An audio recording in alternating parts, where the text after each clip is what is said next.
The political class will definitely play a key role in unlocking the 2022-2023 budget.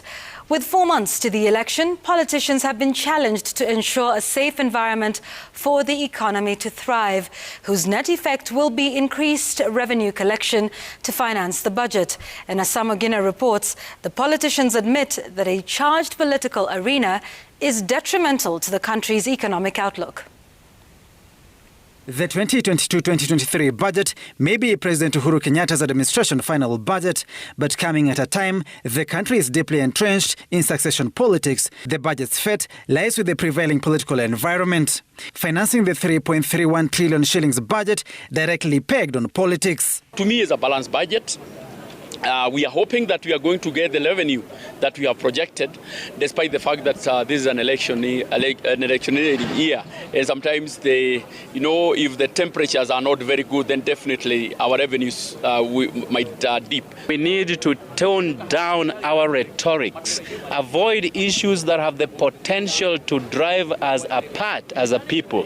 Because again, at the end of the day, we have our country, Kenya, to protect, to shepherd, to manage. The political environment having a direct correlation with the country's economy. With Treasury projecting a 6% economic growth, it estimates to raise over 2 trillion shillings in revenue to finance the budget. Kwa kawaida mwaka wa wachaguzi, namba za wachaguzi za watalii huenda chini. Ndio hiyo kilimo hamjapea watu mbolea, hamjawapea mbegu ya kupanda na kiangazi iliyoko wakati huu.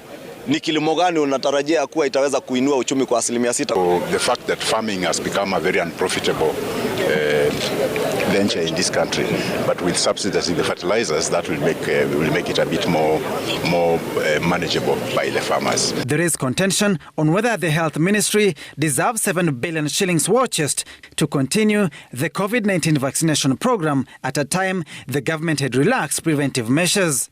People have forgotten that there is COVID. COVID is still with us. There are people who are in hospital, so we still need to inoculate our population. When they said that we drop our masks, people stopped issues of vaccination. So it doesn't really make sense setting aside 7 billion shillings towards an exercise that has already been stopped all across the country. According to what is going on, the government already said that Kenyans have acquired herd immunity. And with that money, if only it could go to agriculture, if only it could go to agribusiness. Despite Treasury saying the prices of basic commodities remain untouched, the MPs faulted government for failure to outline measures cushioning Kenyans from the spike in the cost of living that is driving homesteads to a cliff. We thought the president will come down and address those real issues that the Kenyan people are undergoing by at least try to lower the cost of basic commodities. We also expected the president to talk comprehensively around agriculture and farming. There would be a little bit more reprieve in terms of tax on petroleum, but that has not happened because it has been lumped together with all other general reprieve measures of 10%, and that is not very good for Kenyans. Unfortunately, the money that was given to fertilizer subsidy is too small. And number two, even the subsidy that was announced by the CES last week, there is nothing on the ground. With the country already limping from its debt obligations, Treasury was fingered for further burdening an overburdened citizenry. Azimio, Citizen TV, Nairobi.